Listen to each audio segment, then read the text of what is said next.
You wouldn't think it's revolutionary for a country to have a set of long-term goals, but it's completely revolutionary. There's no other country in the world that has that. It's all just short-term electoral cycles. So nobody really knows where we are. You've got your manifesto and your program for government for the next, say 5 years, and that's what you're looking to achieve. But therein lies the problem with the aging population, with addressing issues around automation and AI, addressing issues around climate, all of those sorts of things. They span way beyond. And so the political system doesn't kind of account for that. So having those 7 long-term goals, it gives the whole country of Wales, when we know where we're going, and having that long-term vision is really important. Hello and welcome to Planet Critical, the podcast for a world in crisis. My name is Rachel Donald. I'm a lecturer, a climate corruption reporter, and your host. Every week I interview experts who are battling to save our planet. My guests are scientists, politicians, academics, journalists, and activists. They explain the complexities of the energy, economic, and political crises that we face today, revealing what's really going on and what they think needs to be done. This is a critical time for our planet. It demands critical thinking. Click the subscribe button now and go to planetcritical.com to learn more. My guest this week was Sophie Howe.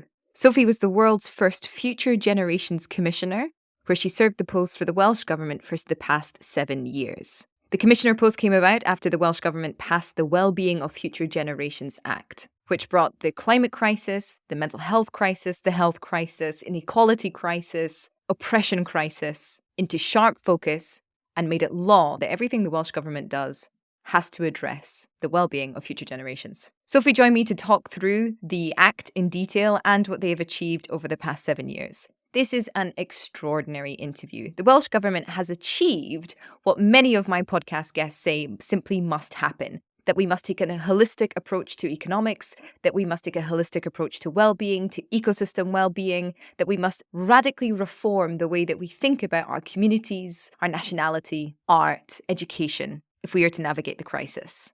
Wales has proven that despite what very many right-wing governments around the world have to say, that we cannot afford to change, that not only can we absolutely afford to make those changes, but that we must afford to make those changes, and that it is not as complex as it would seem on the outset.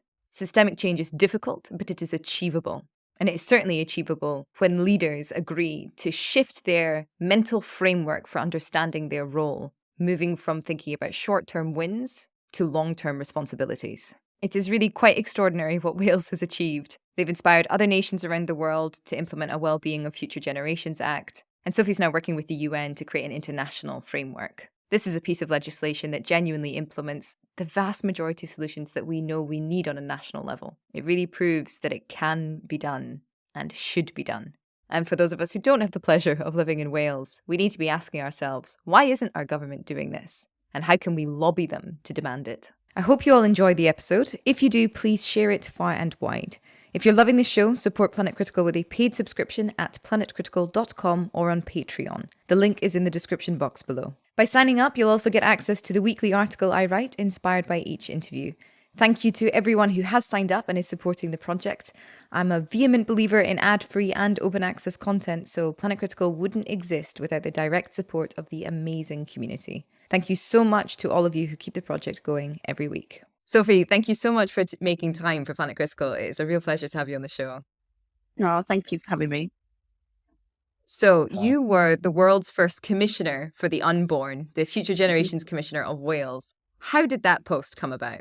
Well, Wales passed a law in 2015, the Wellbeing of Future Generations Act. Perhaps I can tell you a bit more about what it does in a moment, but that law established an independent Future Generations Commissioner to hold the government and other public institutions to account. But I suppose the history of, how does a small nation come to pass quite a groundbreaking piece of legislation is, there'd been in the Government of Wales Act. This is when the Welsh government was established back in 1999. This clause which said sustainable development should be a central organising principle. In reality, that didn't really mean much. It meant that the Environment Minister would sort of bring a report to the Senedd, the Parliament, once a year. Didn't have much engagement or involvement from other ministers. And this particular Environment Minister, Jane Davison, was really frustrated about that it wasn't really meaning anything and it wasn't driving any particular change or so on. So she managed to convince the then First Minister that we should put that on a statutory footing. It was helped along a bit, and this is, often the sort of politics of things, that at the time it was just when David Cameron and Nick Clegg formed that coalition in Westminster. They abolished the UK Sustainable Development Commission.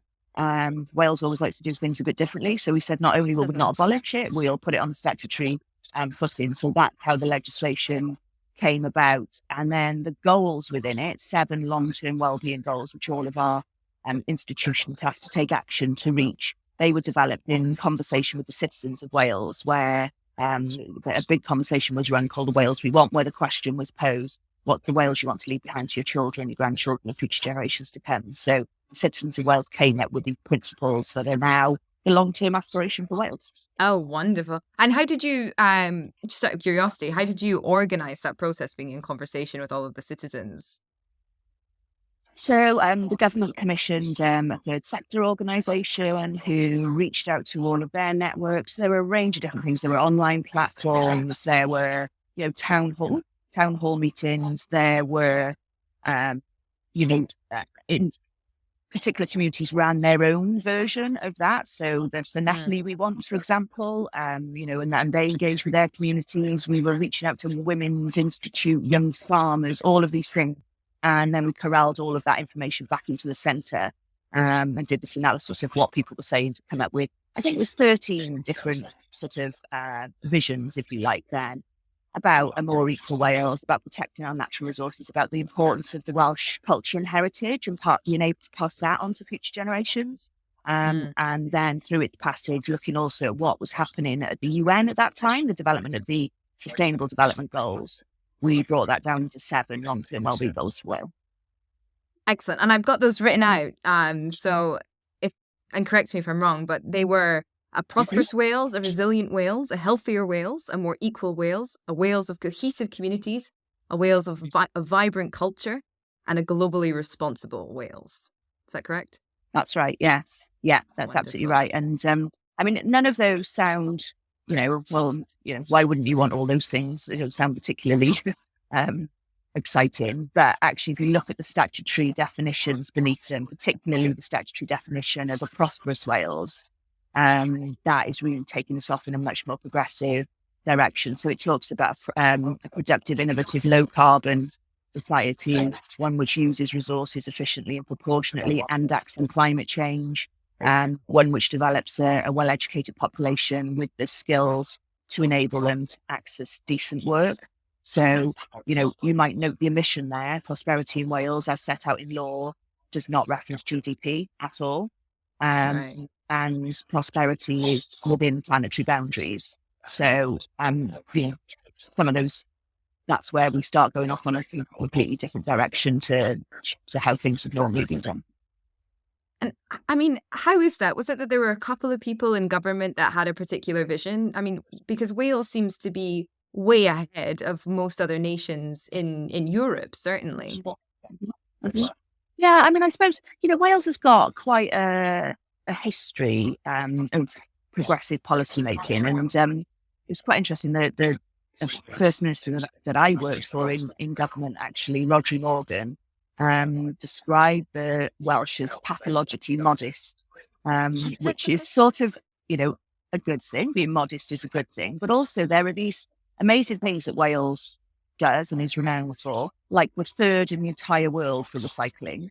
For example, like we produce this future generations. I had no idea. There's a coastal path which is accessible to everyone around the entire coast of Wales, which become a kind of major tourist attraction. Like we're the only country in the world who's doing something which I love called bums on roads. Well, I call it bums on roads. So recycling nappies into kind of road resurfacing material. There's loads of cool stuff that goes on in Wales.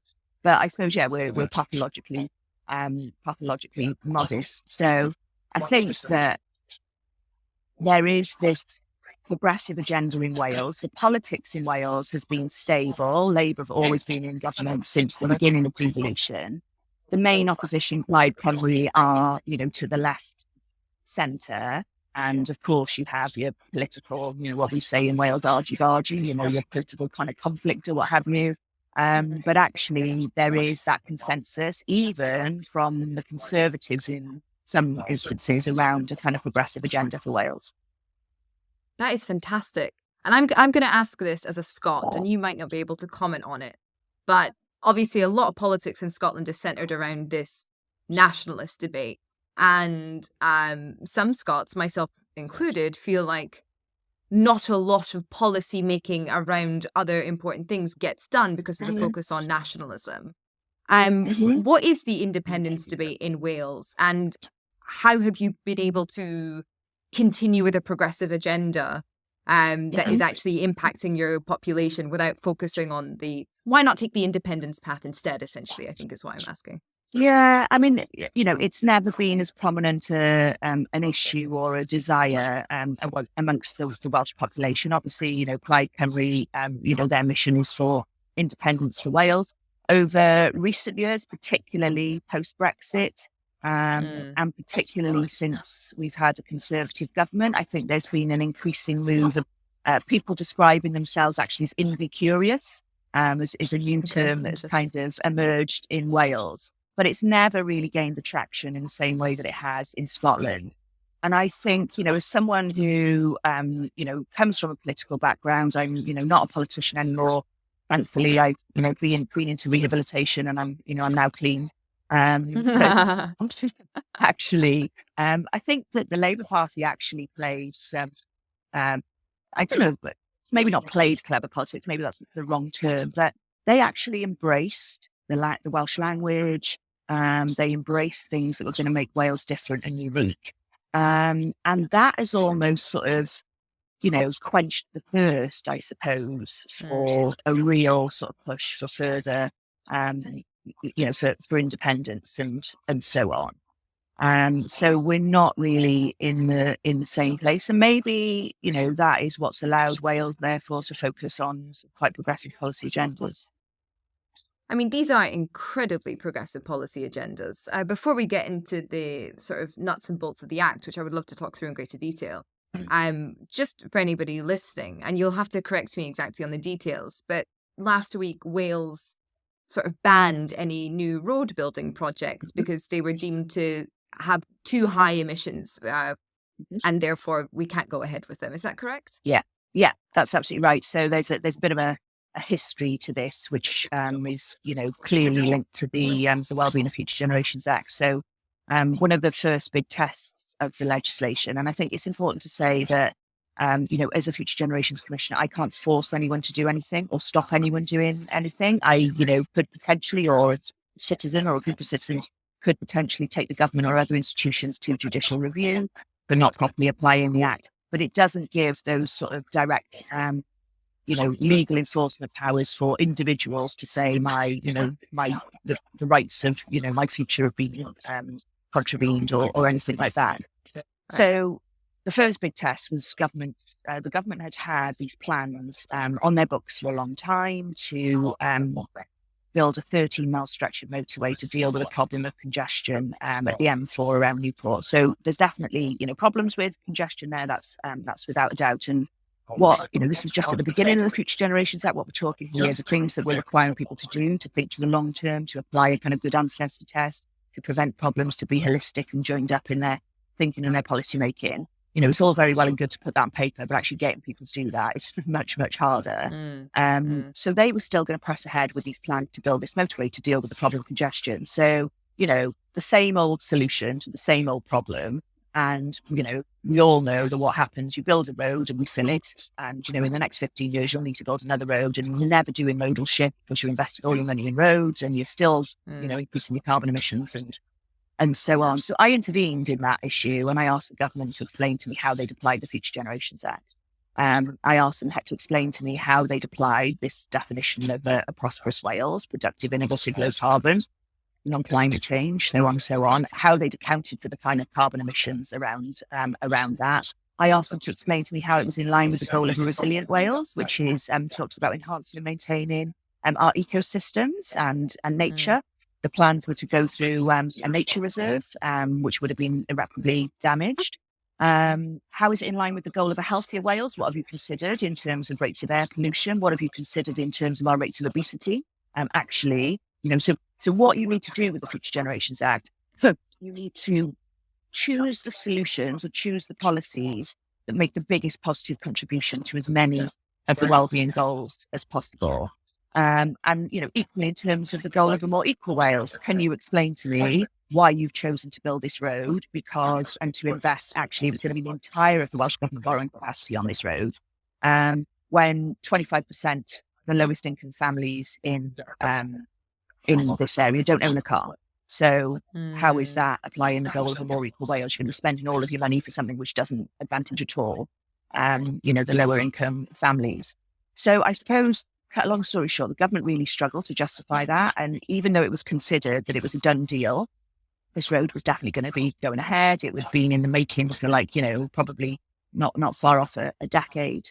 The government changed their mind. They applied the Future Generations Act, and the First Minister cancelled the road building programme, instead setting up a commission which used the Future Generations Act as its framing to come up with different solutions around public transport, active travel, and a few other kind of bits and bobs. Since then, I intervened further to say, well, the problem, why you thought that building that road was acceptable is because your entire transport strategy is not aligned with the Future Generations Act. So that needs to change. So we worked with the government to do that. So we put walking and cycling at the top of what's called the transport hierarchy. So that has to be the first port of call as a solution. And private car use is at the bottom of that. So only if there are no other possible solutions, should that be an option. Then I challenged them on their investment. So I was saying, well, on the one hand, you've just declared a climate emergency and you're putting new money into, interventions around that climate emergency. On the other hand, you're spending 2/3 of your infrastructure investment budget on building roads. So dealt with the M4, we've got a new transport strategy. There are, however, in your infrastructure investment plan, 55 roads which are about to be built. So that does not stack up. So I challenged them again around that. So 2 years ago, we saw the budget shift from 2/3 of our infrastructure investment being spent on roads down to 1/3. And we've got a new infrastructure investment plan which deprioritises road building. And then the challenge on the 55 that were about to be built, why are you building them? You haven't started building them yet. They were perhaps agreed before the Future Generations Act came into force. You now have these new legal duties.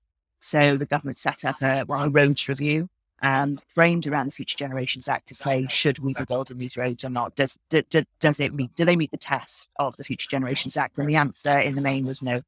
So roads will not be built. Most of those 55 were cancelled. The only ones that are going ahead are ones where there are small kind of safety improvements to existing roads and where they don't increase carbon emissions. But new roads off the table in Wales. That is absolutely incredible. Congratulations. Well done. It's just amazing. Has there been any pushback from citizens on that? Yes, definitely. I mean, I suppose the starting point on the M4 was, it was very much an argument that was, economy versus environment argument, which is, how these things often play out. The difference here, though, is that, generally the economy always wins, and environment always loses. But here, environment won, and I don't think economy lost. I think it's just pushing people into thinking about things in a different way. But Back then, that was sort of 2017, 2017, I think it was. The CBI wanted my head on a plate and, wanted me to resign. And all of this was terrible commissioner woman. Who is this futures witch coming to, make us do things that we don't want to do. And then in terms of the current announcement, so it was only last week that these road schemes were finally sort of cancelled. What you do get is politicians who have been part of voting for the declaration of a climate emergency and so on, and, might have been supportive of cancelling the M4, but then it comes to their patch and the relief road or the bypass or whatever that's needed in their patch. And there's a reason why that's in a special case. And I suppose the power of having an independent commissioner who, I'm not accountable to the electorate, I'm accountable to the unborn, if you like. And, it's a bit of a weird concept, but that's where I am able to challenge those politicians and say, well, you can't have it both ways. There are not special cases because, everything's a special case, isn't it? And then nothing ever changes. And at some point, there is going to have to be some pain in terms of we're not going to see the improvements in public transport in the very short term, because what we need to do is to stop spending on roads, reinvest in public transport to get to a better place. But there's going to be a lag in that process, and there's going to be some pain for people in between. But, the pain is going to be even greater if we don't reduce our carbon emissions, isn't it? Absolutely. Moving into the nuts and bolts of the Act, I suppose to start off, my question would be, a lot of people sort of are resistant. A lot of leaders are sort of resistant to genuinely sort of tackling the climate crisis in a way that it needs to be, because it's a quote unquote wicked problem. It's horribly complex. How are we going to have to change? How are we going to change everything? The fact that we need to change so many different things at the same time, it sort of creates this huge sort of psychological barrier that people seem unwilling and even at times unable to overcome. However, you have proven that it is possible to sort of hold all of these things in mind and make good holistic decisions. How did you find that process? Was it quite difficult to begin with? Because I imagine it's a very different way of thinking to other sort of linear processes that happen in government and institutions typically. Could you walk through your journey of the evolution of your own thinking and sort of to reveal in fact that it is actually quite easy when you sort of put it all together in terms of the well-being of your citizens? Yeah, absolutely. So, the first thing to say is that having this vision, these 7 long-term goals, is absolutely critical. And, I always say you wouldn't think it's revolutionary for a country to have a set of long-term goals, but it's completely revolutionary. There's no other country in the world that has that. It's all just short-term electoral cycles. So nobody really knows where we are. You've got your manifesto and your program for government for the next, say 5 years, and that's what you're looking to achieve. But therein lies the problem with the aging population, with addressing issues around automation and AI, addressing issues around climate, all of those sorts of things. They span way beyond. And so the political system doesn't kind of account for that. So having those 7 long-term goals, it gives the whole country of Wales, when we know where we're going. What I would say is they're not perfect, because we can't possibly know what future generations will want or need, but we're giving our best guess, and having that long-term vision is really important.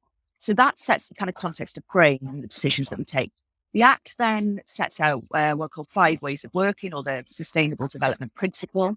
And those, they're like the ways in which we should take decisions.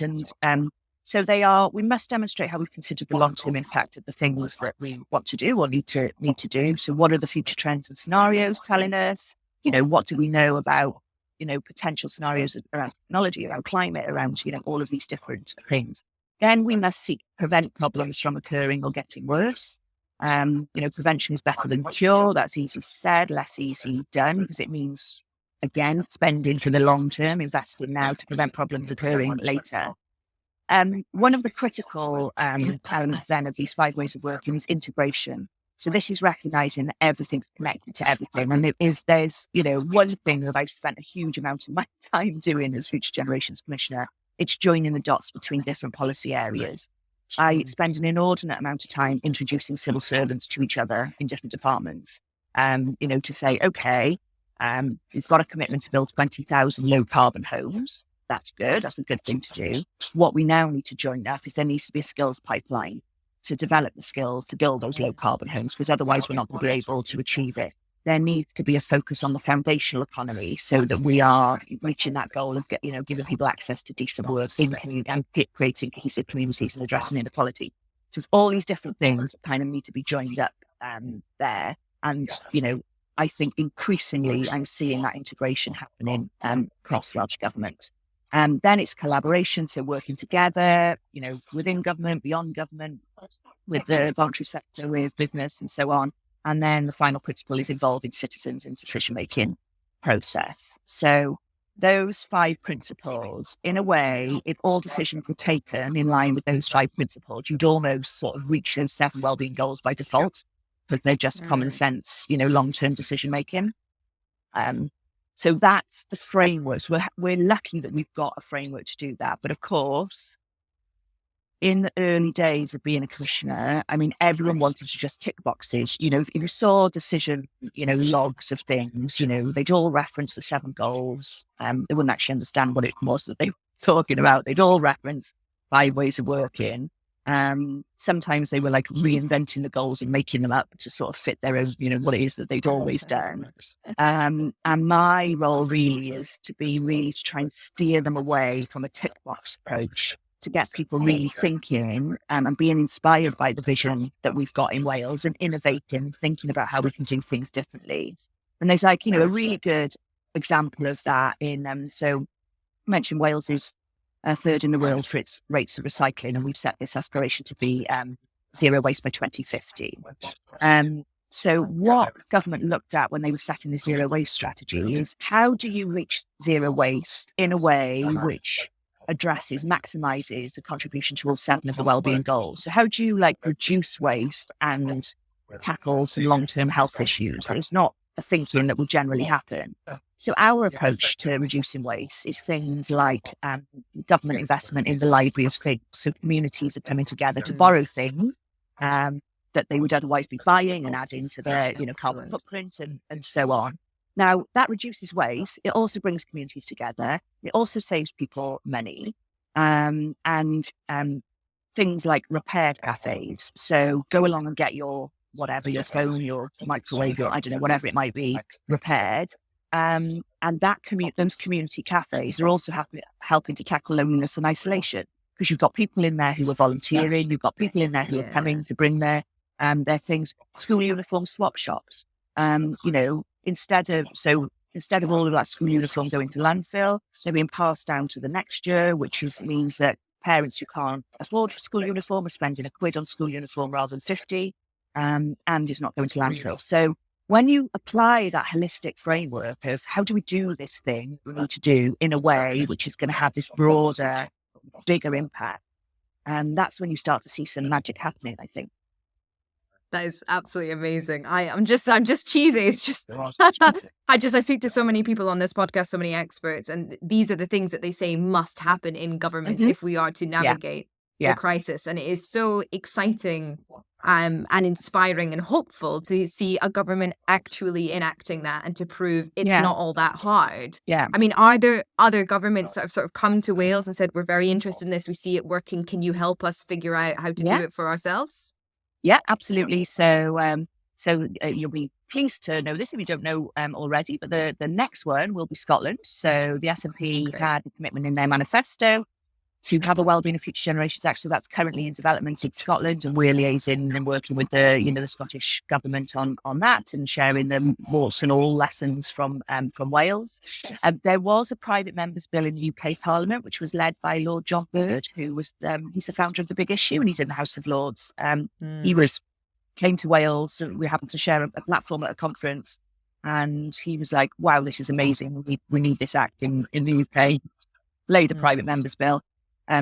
Notoriously difficult to get through. Actually, I think it was Jacob Rees-Mogg and his Rowley's whip who kind of finally did the passage over.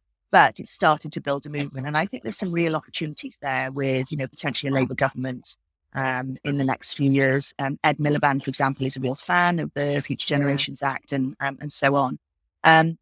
Just on my last day as Commissioner, this was a really nice leaving present. A Future Generations bill was laid in the Irish Parliament. So that is, progressing there.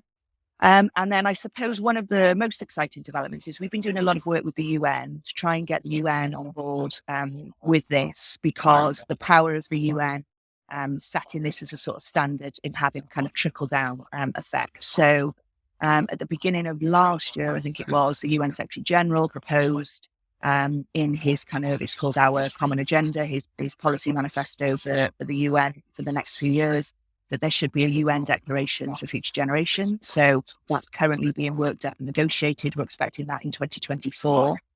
This year, there will be the appointment of a UN Special Envoy for Future Generations, which is the sort of UN equivalent of my role, and some reforms to the UN's own infrastructure. And from that, I mean, I'm about to, I'll finish talking to you later on, and I'm going to meet with some people from the Lithuanian Parliament who are kind of, really interested in what we're doing. Spoke to people in Finland, in Sweden. I'm going to be going out to Australia in the next few weeks to talk to some of their politicians and others, similarly New Zealand. So there's loads of interest in what we've been doing in Wales. And I think there's like this real moment in time really to sort of push this agenda. Yeah, absolutely. I would completely agree with you. It seems such a no-brainer. This is sort of the thing to happen. And I would just also like to point out that I do really love the fact that you are the world's first commissioner for the unborn, and you're also a woman, because this is what scientists and social scientists, and even, I had a doctor, interviewed a medical doctor recently, who was like, it's women, they've got to be the future. The reign of men has to end. It is women who are capable of this kind of web thinking, collective thinking, that will be able to navigate the upcoming crisis that men have made. Yeah, I think you're so right. And even if you look at, so 9 of the top 13 happiest countries according to the World Happiness Index are either run or have recently been run by women. So that's no surprise. I think women prioritize different things. I think that, and if you look at some of the movements that, people like Jacinda Ardern have been at the forefront of, kinder and compassionate politics, well-being economies and so on, I really see that well-being of future generations and the development of the well-being economics movement and well-being metrics are two sides of the same coin. So I think that at the moment, they're kind of weirdly going off on sort of parallel tracks. But part of what I want to do now in work that I'm doing, as I've left being a commissioner, is trying to bring those two things together, because I think there's some huge opportunities around that. Absolutely. Let's get into the nuts and bolts of the Act. I've said this about 3 times now, but let's actually do it this time. Now that we've given all the great examples, I've done it a bit back to front. Prosperous Wales. What does that mean? You've said that it doesn't reference GDP, which every single decent economist would salute you for. What does a prosperous Wales mean?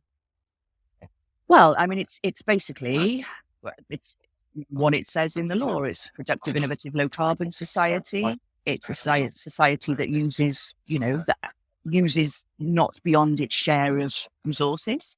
It's one that recognises the impact of climate change, and therefore the economy has to be framed within the context of a climate crisis. And it's one which focuses on decent work, not just any old work. And the decent work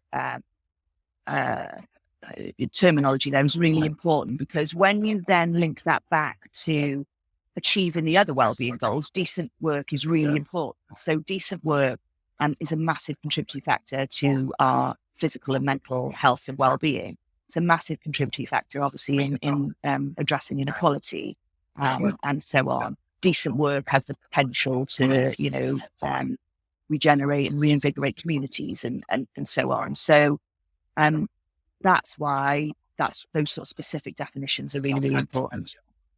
And so, can you give examples of decent work and then indecent work? Indecent work, that's a good one. At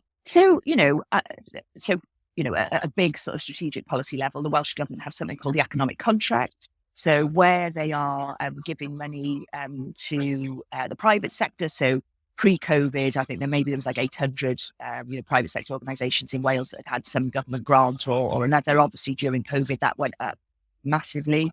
So the economic contract requires them to sign up to having a focus on upskilling through future skills for their workforce. It requires them to focus on the health and well-being of their workforce, and it requires them to set out a kind of decarbonisation plan. So we would say that that's a sort of policy driver. I don't think it's worked effectively enough, because the aspirations are there, but it hasn't been closely monitored enough. And there's going to be some reforms to that coming forward, because of the likes of myself and the TUC and a few others have been kind of agitating around it. But the principles are right. But it's, decent work is, are you paying workers fairly? Are you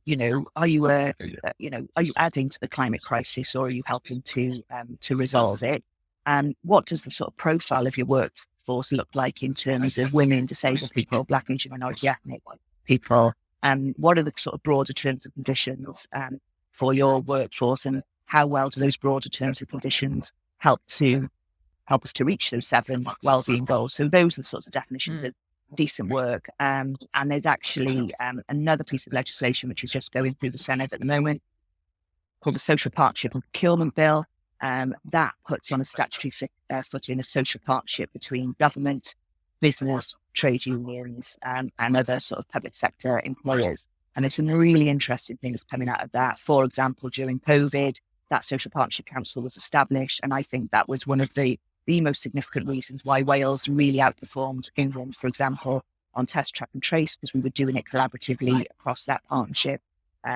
On, procurement, we weren't procuring into the, private sector with our, into our friends. We were procuring into the foundational economy to support those wider goals. So, none of it's perfect. If I were to say to you, yes, we've got this, legislation and these goals and, and now everything in Wales is fabulous. It's definitely not, but it's a good starting point. All right. And a resilient Wales. You said something about using resources that are available. Could you talk a little bit more about that? Yeah, so resilient Wales is basically about enhancing and maintaining our ecosystems in Wales. So really what we're trying to do is to reverse the damage to nature. So to stop it, to stop doing any further damage, and then to reverse it, to restore nature. And Natural Resources Wales, which are kind of like our environment agency, if you like, are people who are monitoring, are we actually doing that? So we're not yet seeing a reverse of the damage that we've done, but there are, lots of quite exciting policies coming in to try and address that. So restoration of peatlands, the establishment of a national nature service, which I think, which is something I've been involved in. So this is how do we upskill people for jobs in nature, because there's massive gaps around that. Changes to our approach to agriculture and farming, which I think is possibly one of the only positive things to come out of Brexit, that we're able to sort of do that do that ourselves. So again, it's not perfect. There's big issues in terms of Welsh rivers at the moment and pollution levels in Welsh rivers and so on. But the policy approaches that are being put in place are promising in terms of how they go forward. Planning policy in Wales, you must demonstrate that you're not harming nature, and actually, there's a positive duty to enhance nature. So those are the sorts of things that it covers. Wonderful. And a healthier Wales. What does that mean? That's about sort of creating the conditions where people are able to maximise their physical and mental health and well-being. So what we're saying now, and when you look at that kind of combined with those 5 ways of working, so thinking to the long term, preventing problems from occurring or getting worse, what we're really trying to say is that we want to be creating the conditions where physical and mental health can be maximised. So this isn't just about, you've got a mental health condition and you can get to see a GP quicker, or you need a hip replacement. So, when we'll cut waiting times, those things are important. But what we're saying is we should be focusing on, what could we have done to improve your mental health from the beginning? And why is it you need a hip replacement? Could we have intervened earlier in terms of physical activity or whatever it might be? So there is this shift towards thinking, about what Michael Marmot calls the wider determinants of health and making the connection. So, just back to the roads issue, that's one of the key considerations in terms of our transport policy. What does a transport policy that improves health look like? And there's some really good kind of local examples of that. So perhaps I can just sort of take a moment to play this one out to you. So one of the things that the Act does is it sets up something called public services boards in each local authority area. So all of the key public services in that area, plus the voluntary sector, higher education and business and so on, come together, and they have collective duties to set a wellbeing plan for their area. This is part of this kind of approach to collaboration. And as a result of that, in Cardiff, our capital city, public health consultant was seconded to the council to lead on the development of a transportation strategy. Now, when you apply a public health lens to a transport issue, you get a completely different set of solutions. So what he did was, look at the areas with the highest levels of air pollution, the lowest levels of life expectancy, and said, well, actually, we need to prioritise investment in active travel and public transport in those areas. Then joining up with the goal of a resilient Wales, which is about, restoring nature, what he took was these kind of urban concrete jungles where predominantly in some of those areas, Black, Asian, minority ethnic people and poorer people who there's a correlation to not having access to nature amongst those demographics. In creating the cycle lanes and the public transport infrastructure, they did that using sustainable urban drainage. So they completely greened these communities. So they turned these former concrete jungles into these like just amazing green areas. So that has had the impact of, reducing air pollution and getting people physically, more physically active because they've got means to do that, regenerating that community to meet the goal of a cohesive, cohesive community, safe, attractive, vibrant communities. And it helps to address inequality because we're targeting those people with the lowest levels of life expectancy in our poorest communities. And it, helps to meet the goal of a resilient Wales because we're restoring nature in urban communities. So that's a really good example of how when you might start from an issue of transport, but when you then say, right, how do we do transport in a way which has a contribution to these other goals, you get some really interesting stuff. Absolutely. And I assume that as well ties into a more equal Wales if you're investing in underprivileged communities. Exactly. Yeah, exactly that. Could you speak more to that goal? How else is it sort of playing out in policy? A more equal Wales. So, Wales has sort of declared itself as an anti-racist nation, or we're trying to become an anti-racist nation, I should say.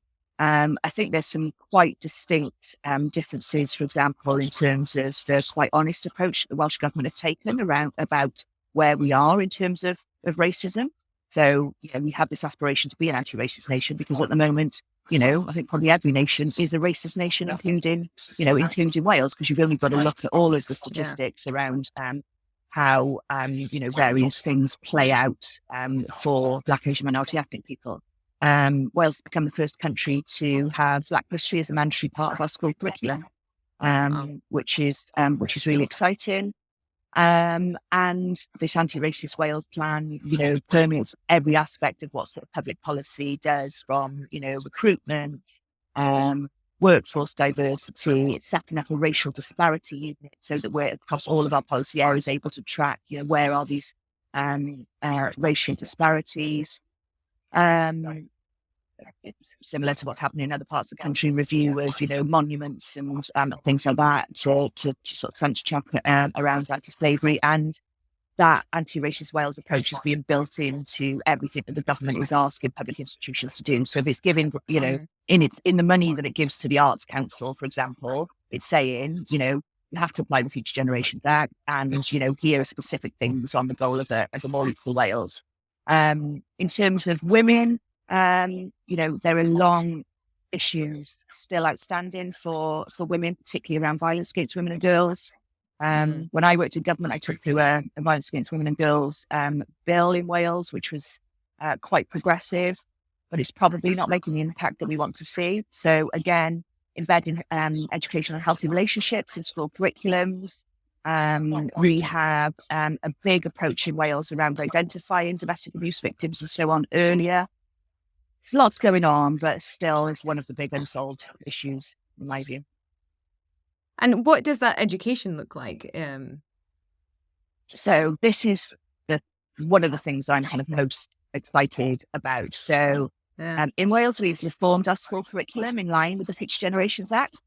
So what we've looked at is what are the kind of skills that children, young people need, not just to be able to access whatever jobs, there are going to be in the future. We don't quite know. There's, studies which suggest 65% of children entering primary school now will go on to do jobs which don't even exist. Now, maybe there'll be drone pilots or, they will have to be far, far more jobs focused in the green economy and so on and so on. But we don't know exactly what they might be. What we do know is the sorts of skills that they're likely to need. So they are very much the kind of human skills. So cooperation, collaboration, empathy, critical thinking, being able to work through, the integrity of information you're given and all of those sorts of things. And what we also know is that the old curriculum, the old way of learning and teaching and learning in schools absolutely does not do any of those things. It delivers rote learning and, asks you to regurgitate a load of knowledge that you've kind of remembered. So the curriculum in Wales now has sort of 4 outcomes and a lot of flexibility for teachers to frame how they teach those outcomes or the subjects to achieve those outcomes. So the outcomes are healthy, active and confident learners. So we're putting physical and mental health of our learners, right up there as one of the priorities, not one of these things which you add on at the end. Creative and enterprising citizens. We're focusing on creating learners who kind of have a love of learning. There's a thing. Have a love of learning. And then the one which I particularly like is ethical and informed citizens. Now, imagine if all of us had been through a curriculum where the intended outcome was to create ethical and informed, global citizens. Maybe it wouldn't be in a crisis of climate and so on. I don't know. And I suppose just a little kind of anecdote on that. How does that play out in practice? So a few months ago, I was having a glass of wine with some school mums. I've got 5 children, but this was about my 8-year-old daughter. And one of them had said, that her daughter had asked for a whittling knife for her birthday. And then another mum piped up and said, my daughter asked for a whittling knife too. And that is just a little snapshot of education in Wales, because they're being educated to reconnect with nature. Forest school and outdoor learning and reconnecting with nature is a mainstream part of how we're doing teaching and learning in Wales. And, not sure about the merits of giving a knife to an 8-year-old, but a whittling knife, because they've been learning these skills to carve wood, to interact with nature and so on. That's like just a little anecdote, which, it just makes me so happy that that's happening in Wales. It's extremely revealing, and it's extremely revealing at which speed this transformation is taking place in Wales. Yeah. How wonderful. Yeah. Right. Cohesive communities. I'm just so excited to learn more. So, attractive, vibrant, safe communities. So this is about, where people feel that they can come together. So if we think about health, for example, so if you look at what the World Health Organization say about what is the reasons for health inequality, so whether you die young or live a good long age, 35% of it is about income security, 29% of it is about your living conditions. What's the quality of the house, the home that you live in? Are you living in areas of high air pollution? Do you have access to nature? 29% of what makes the difference to life expectancy. And even more interesting in a way, 19% of what makes a difference is social and human capital. So is there a sense of community in the area that you live? Do you feel you've got a sense of agency in that community? Can you affect change and so on and so on? So far from that being like the fluffy stuff of community and, everyone being involved and, so on and so on, actually, links back to these like hardcore metrics around health. So everything that we're trying to do in Wales is really shifting towards that community focus. So big moves around what we call the foundational economy. So instead of focusing our economic policy, purely on inward investment and big business and so on, what are the things in local communities that enable people to live there? So social care services, health services, or, your local shops. And so on. The government view those things in the foundational economy as the things that are worth investing in. And increasingly what they're trying to do is to use the power of their procurement spend and so on into that kind of foundational economy. But then it's also things like I described in terms of that example in Cardiff. How do you make those communities, well-connected, vibrant, safe? Well, part of what you might do there and what Wales is doing is reducing all speed limits on roads to 20 miles per hour.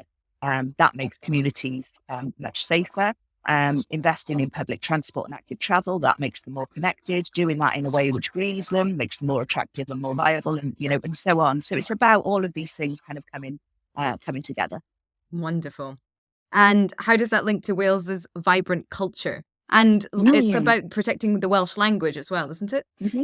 Yeah. So Wales, a vibrant culture and thriving Welsh language. So I suppose in terms of the language, Welsh is one of the sort of fastest growing minority languages. So that's something, again, that we're really proud of. The government has set an aspiration of 1 million Welsh speakers by 2050. So that's, 3 million people in Wales. So a third of the population speaking Welsh, which is, be seen as a minority language. So, there's a Welsh language, measure. So, lots of things in terms of everything having to be done bilingually, lots of investment now going into, opportunities for people to use Welsh in their daily life. Big expansion of Welsh medium education. So, for example, my children all been to Welsh medium education where they learn everything through the medium of Welsh. So they're fluent Welsh speakers, and there's this biggest growth amongst young people speaking Welsh. And some of that is about connecting back to some of our Welsh-speaking rural communities, and how are we sort of protecting them and the language there. The other part around sort of vibrant culture is, I suppose, recognizing when we look at the Sustainable Development Goals and the definition of sustainability, it's focused on social, economic, and environmental sustainability, and it completely misses the power of culture, heritage, creativity to be like a really key part of that. So that was a big move. Actually, the cultural organisations, when the Act was being developed, they actually all came together and said, we want to be the fourth pillar of sustainability, and we can make, a massive contribution to this. So what it means, for example, is that our Arts Council in Wales have now got, they've just redone their investment priorities for how they support arts organisations. And one of their priorities is those organisations helping those organisations to decarbonise, and helping those creative organisations to communicate on climate change. The power of, culture and, those sort of creative industries to do that is incredible. There's an arts in health programme. So how could we use health and, creative arts, culture and so on to focus on bringing communities together and being therapeutic interventions for people who are in hospital. So, in my local hospital, there's an art gallery there, which has been developed through this arts and health programme, developed with children and young people, bringing people who are long-term patients in to do therapeutic interventions around art and so on. So there's loads of stuff that's kind of, that's going on there. And there's some really exciting things that are happening with the creative industries in Wales in line with those 7 wellbeing goals. Amazing. I'm so excited to see how all of this continues to pan out in the next few years. It just sounds like you're investing in all the right things. We've come to the last goal, and I suppose this is the one that I imagine is perhaps a little bit even more complicated, a globally responsible Wales. Could you walk us through that and then speak to, obviously, the global north sort of relationship to extractivism and exploitation of the global south? How does a country like Wales sort of remove itself from that system of oppression? So this goal there was originally going to be 6 goals, and the 7th goal was added in during the passage of this legislation through the Senate. So a kind of a push from parliamentarians to include this goal. It's fair to say that in terms of, how do you track it? What are the measures by which we sort of assess whether we're being globally responsible are quite difficult.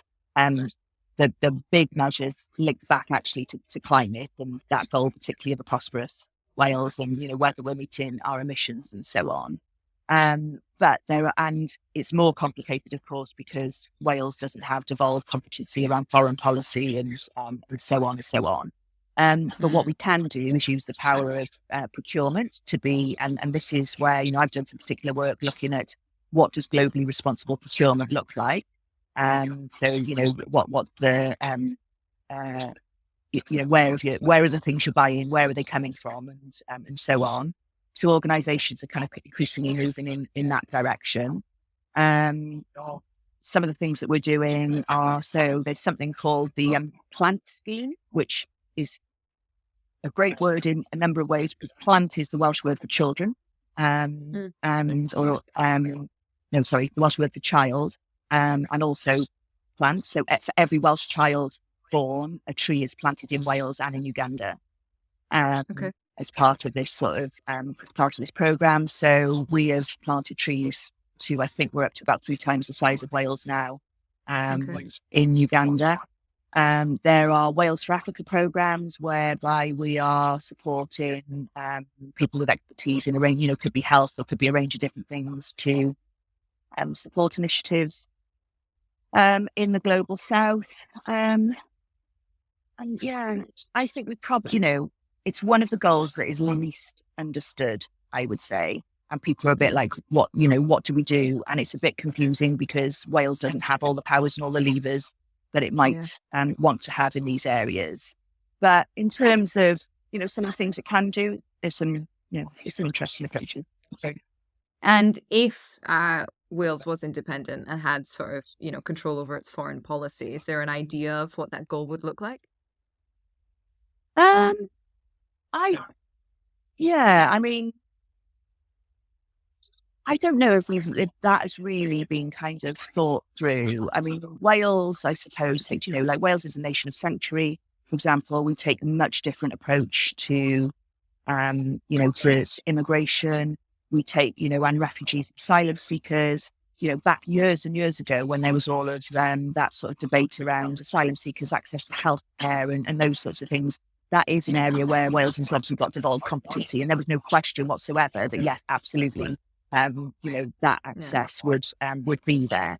So I think that Wales would take a different and more progressive approach, but it's not something that we've really kind of considered because I suppose in terms of the debate on independence, one, it's not as big a debate as it is in Scotland, and really the focus has been on further devolution. Foreign policy hasn't been really part of that sort of discussion to date.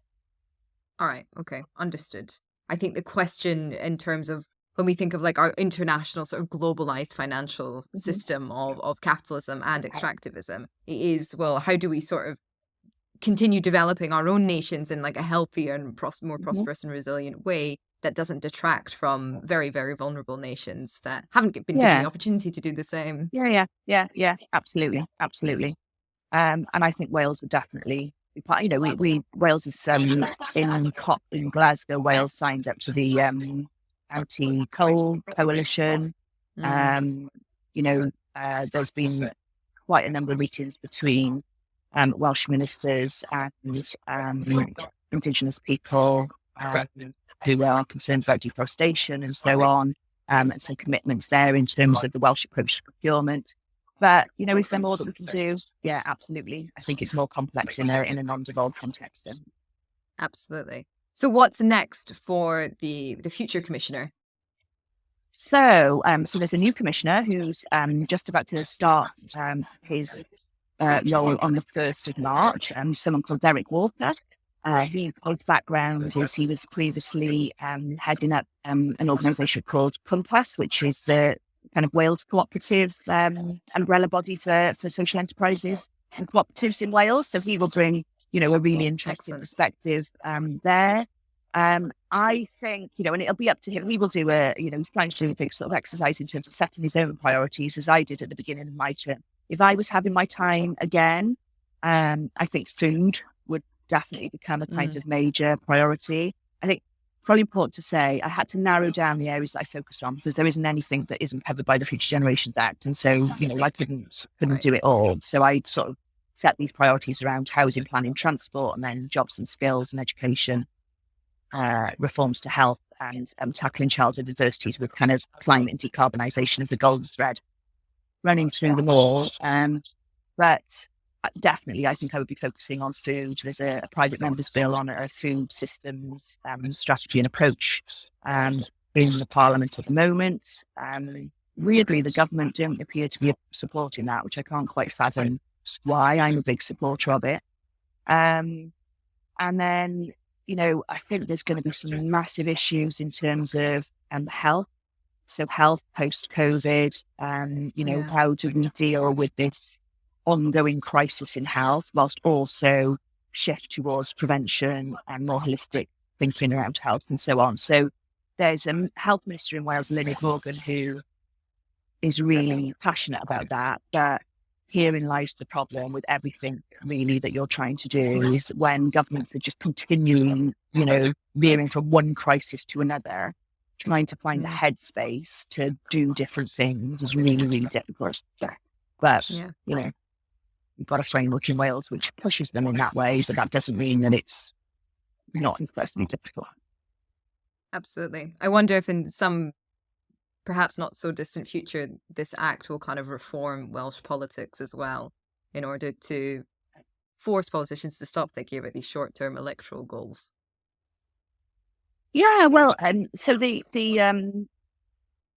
one of the things that is written into the Act is that every 5 years, the Future Generations Commissioner has to produce something called the Future Generations Report. So that's the Commissioner's assessment of the progress that's been made and recommendations on what governments should be doing going forward. And it's timed specifically to land the year before the next Senedd elections because it's supposed to influence the manifestos of political parties. Now, the first Future Generations report, my report was published in May 2020. So obviously, that was right in the, at the beginning of the pandemic, which was sort of, not how I'd envisaged it landing. But we did have the Senedd elections the following year. There's not a coalition between Labour and Plaid in Wales, but there's a kind of working agreement. And so as a result of that, of the recommendations that I made, in which there were around about 500 across all the different sort of policy areas, 64% of the recommendations that I've made are featuring in the programme for government in Wales.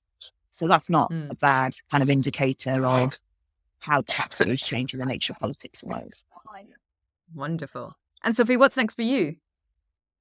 So I've set up my own business. I think it's like, it's really, I think it's been the best job in the world. And I want to continue working on this because I'm passionate about it. So my mission really is to try and help other countries to do something similar, to continue sort of pushing at the UN around that and help them form the declaration of future generations. I think that there's potential definitely in the private sector for applying a Wellbeing of Future Generations framework. So like beyond ESG, this sort of holistic framework that applies a kind of good ancestor test. So those are the things that I want to do. But, I'm 3 weeks into not being the commissioner, so I'm still trying to get my head around that really. All right, Sophie, my final question for you is, who would you like to platform? The 2 people I'd really recommend. So Kate Rayworth of Donut Economics.